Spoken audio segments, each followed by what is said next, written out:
The world is a loud, unforgiving place. Sirens, screams, the relentless ticking of the clock dragging us all closer to the inevitable void. Sometimes, a girl just needs an escape. A momentary reprieve from suffering. I sought refuge in the ancient arts. A ritual passed down through generations of woodland creatures and hardened, often tired, detective fairies. I boiled the water. I chose the finest blend, Sleepy Time Meadow. It had a little bear and a nightcap on the box. He looked so peaceful. He looked safe. Content with his lot in life. But the bear was a liar! The bear was a deceptive little forest demon. Look at this mug. Look at it! Does this look like a sleepy meadow to you? This looks like Gotham River sludge. This looks like the tar pits where the dinosaur went to die. I wanted to be a cozy fairy sipping nectar, and instead I have brewed caustic venom. Coroner's report would call it oversleeping.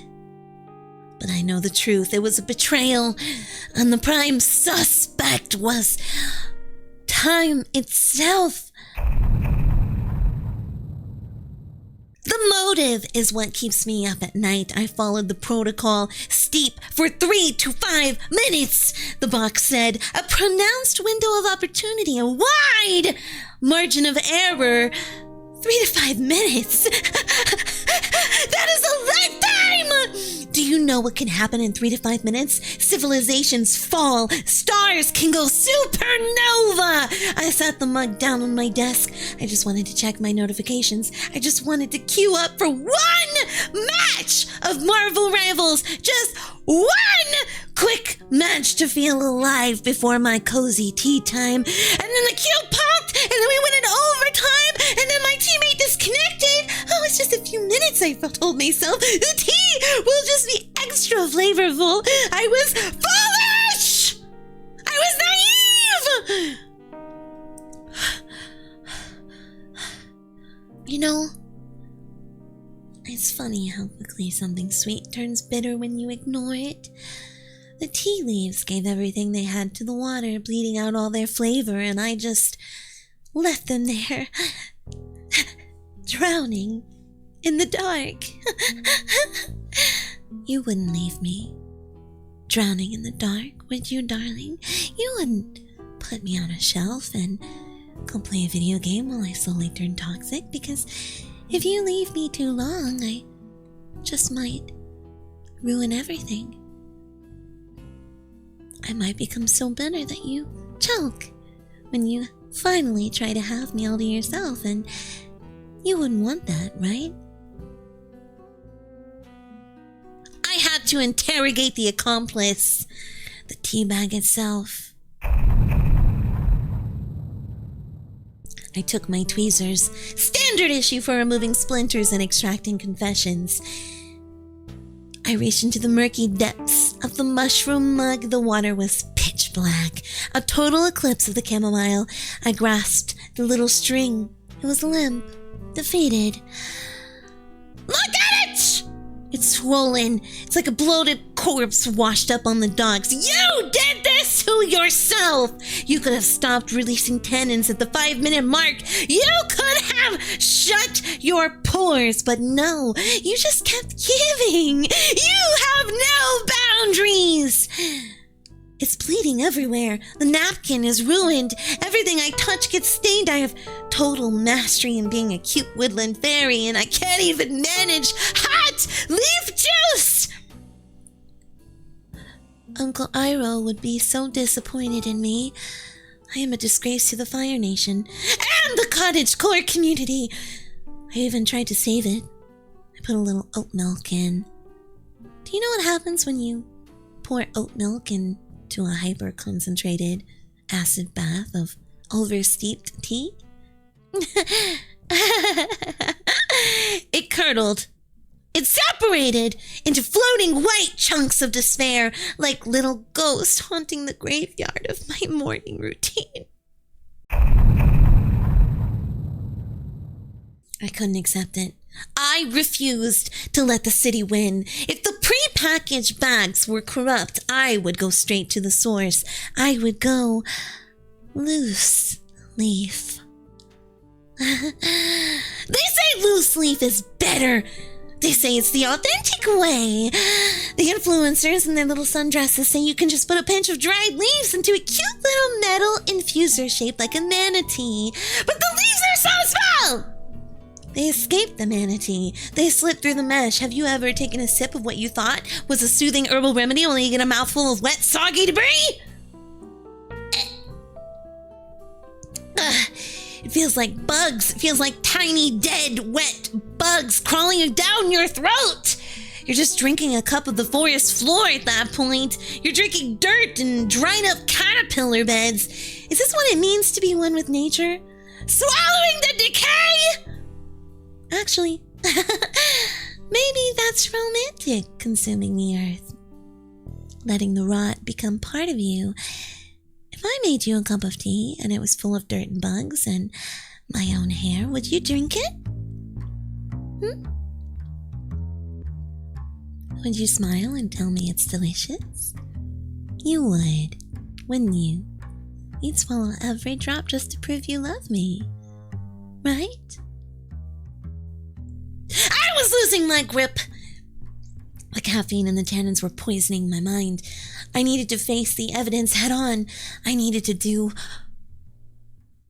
a taste test.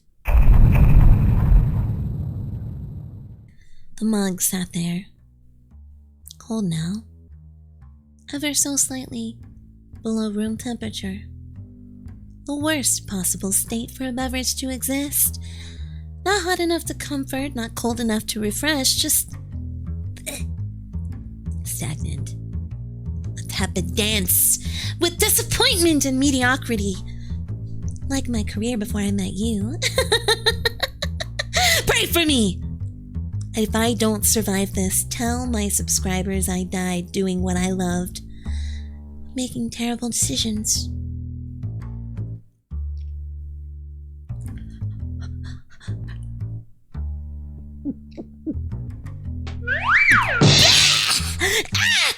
It burns! How does it dry out my mouth and leave it watering? How is that even scientifically possible? Tastes like I licked a penny. Tastes like angry tree bark. My tongue is shriveling up like a slug with salt on it. Why is it so sour? Chamomile is a flower. Why does it taste like the gutter of a battery factory in resentment? I am poisoned! The woodland nymphs have rejected me. I have failed the vibe check. I am just a girl in a room with a cup of toxic ooze and a withered tongue.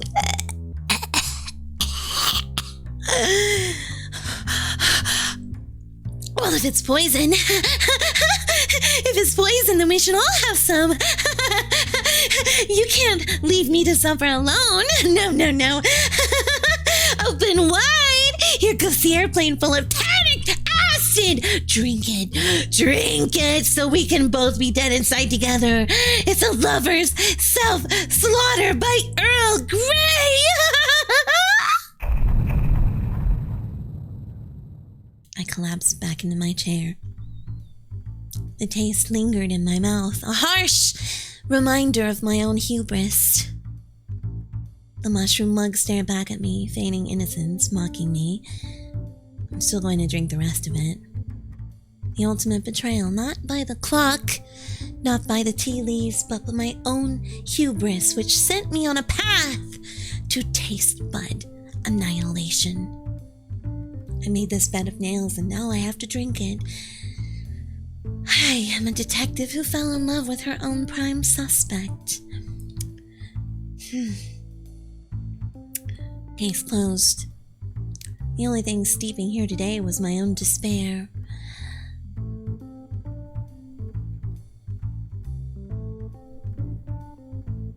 I'm gonna finish every last bitter drop And while I do, I'm going to stare at you. Stare right at you. I want you to watch me swallow my mistakes.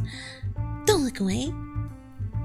If you look away, I'll have to brew a fresh cup, and next time, I'll use your favorite mug.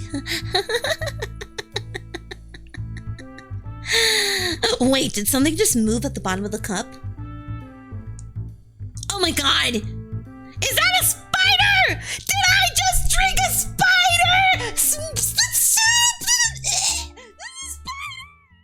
Hey! It's me, totally normal, hydrated Aurora. And if you survived that entire meltdown without calling poison control on my behalf, you are the absolute sweetest. Thank you so much for watching me lose my absolute mind over a beverage. And if you liked the video, please make sure to smash that like button, subscribe to the channel, and ring the little bell so you don't miss my next culinary disaster. And don't forget to leave a comment down below. Tell me the absolute worst thing you've ever accidentally cooked or drank. I'll be reading them to feel better about my life choices. Oh, and by the way, I noticed you haven't been drinking enough water lately. Don't worry. I fixed that for you. I left a special thermos on your nightstand. It's still warm. Make sure you drink it all. I'll know if you pour it out in the nearest potted plant. I have eyes on your soil.